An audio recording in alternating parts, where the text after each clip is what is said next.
I've dropped out of my PhD, moving on to doing OnlyFans and content creation full time. सो है guys welcome. सो दोस्तों, modern youths अब अपने आप को control नहीं कर पा रहे। वो अब हार्ड वर्क करना ही नहीं चाहते। वो अपने लिए एक ऐसी सॉफ्ट प्रोफेशन चूज कर रहा है जिसमें कि मेहनत कम हो और पैसे ज़्यादा। और चाहे वो वर्क अपने लिए या फिर सोसाइटी के लिए हार्मफुल ही क्यों ना हो, इसमें उन्हें कोई भी फर्क नहीं पड़ता। Yes, I am going to talking about adult content, जो कि सिर्फ हमें ही नहीं बल्कि पूरे वर्ल्ड के लोगों को इफेक्ट कर रहा है। और मैं भी फ्यूचर में this types of content will destroy youths. और अब मैं ऐसे क्यों कर रहा हूँ, क्योंकि अगर आप पूरे वर्ल्ड की डेटा देखेंगे तो वहाँ पर आपको दिख जाएगा कि किस तरीके से इस फील्ड में क्रिएटर्स की नंबर्स दिन के दिन इंक्रीज होते ही जा रहा है, जो कि किसी बायो वार से कम नहीं है। और वैसे ही एक कंटेंट क्रिएटर के बारे में आज हम इस वीडियो के अंदर बात करेंगे, जिन्होंने as a online prostitutor OnlyFans के साथ वर्क करने के लिए अपने एकेडमिक एजुकेशन पीएचडी को बीच में ही छोड़ दिया। सो चलिए जानते हैं who is she and why she left her PhD. And at the end of the video हम ये भी बात करेंगे कि the dark side of OnlyFans model. So इस लड़की का नाम है Zara Dar. She is an educator, also an YouTuber. इनके यूट्यूब चैनल पर मोर देन 1 लाख सब्सक्राइबर्स हैं, जो अपने यूट्यूब चैनल पर machine learning and neural networks जैसे डिफ़िकल्ट टॉपिक के बारे में सिखाते थे और अच्छा खासा रेस्पॉन्स भी मिल रहा था। लेकिन यूट्यूब के साथ साथ इन्होंने अपने एकेडमिक एजुकेशन पीएचडी भी कंटिन्यू कर रहा था, क्योंकि वो एक अच्छा एडुकेटर बनना चाहता था। लेकिन रिसेंटली इन्होंने अपना डिसीजन चेंज कर लिया। वो as a online prostitutor OnlyFans के साथ वर्क करने के लिए काम करना शुरू कर दिया। अब सिर्फ मैं ऐसा नहीं कह रहा हूँ, ऐसा इन्होंने खुद अपने यूट्यूब चैनल पर अनाउंस किया है। I've dropped out of my PhD, moving on to doing OnlyFans and content creation full time. It's not just a career choice, it feels kind of like a gamble on the direction of my entire. सो चलिए अब जानते हैं why she left her academic education PhD. So guys, everyone चाहते हैं कि वो अपने लिए एक ऐसी गुड प्रोफेशन चुने ताकि वो फ्यूचर में एक अच्छी ज़िंदगी जी सके। ठीक इसी तरह इन्होंने भी अपने करियर के बारे में, अपने लाइफ के बारे में सीरियस था और अच्छा एडुकेटर बनना चाहता था। लेकिन रिसेंटली इनके लाइफ में एक मोड़ आया और इन्होंने अपना डिसीजन चेंज कर लिया। अब वो एक ऑनलाइन प्रोस्टिट्यूटर ओनली फैंस के साथ वर्क करने जा रहे हैं। और ये बात सोशल मीडिया पर तब वायरल होने लगा जबकि उन्होंने 12 दिसंबर को अपने यूट्यूब चैनल पर एक वीडियो अपलोड किया और उस वीडियो का टाइटल है PhD drop out to OnlyFans model.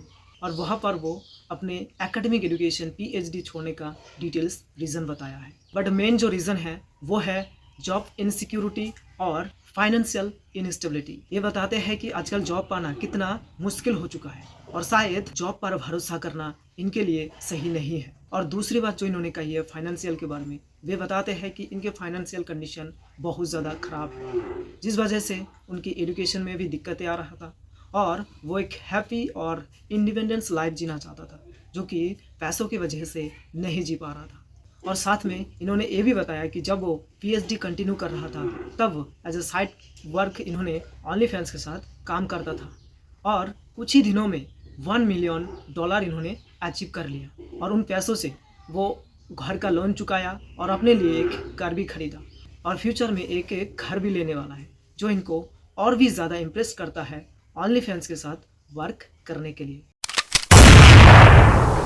सो देखिएगा, इस सबका अलग अलग तरह का चॉइस होते हैं। ठीक इसी तरह ऑनलाइन प्रोस्टिट्यूटर बनना ये भी इनका चॉइस है। हालांकि वे इनका फर्स्ट चॉइस नहीं था, बट इनका भी चॉइस एक डिफ़िकल्ट चैलेंजिंग चॉइस है, जो इनको फाइनेंशियली कंफर्टेबल तो कर सकते हैं लेकिन सोशली, मेंटली एंड फिजिकली इनको बर्बाद भी कर सकते हैं।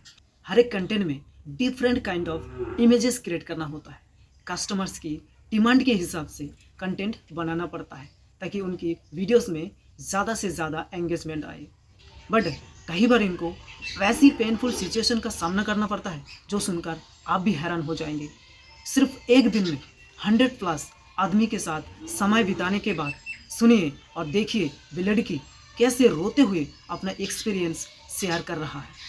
I think sometimes like feeling so like robotic. Like by I think like the 30th, like when we're getting on a bit, I've got like a routine of like how we're gonna do this, and like it just sometimes you'd like disassociate and be like. सो चलिए अब बात करते हैं कि वे work आपको कैसे socially, mentally and physically आपको बर्बाद कर सकती है। तो गाइस सबसे पहले बात करते हैं सोशल इफेक्ट के बारे में। जैसे कि हम सभी लोग जानते हैं कि गाइस अगर कोई प्राइवेट फ़ोटोज़ या फिर वीडियोज़ सोशल मीडिया पर वायरल हो जाता है तो बहुत कम ही लोग उसे मिटा पाते हैं और कई बार इसे मिटा ही नहीं जाते हैं।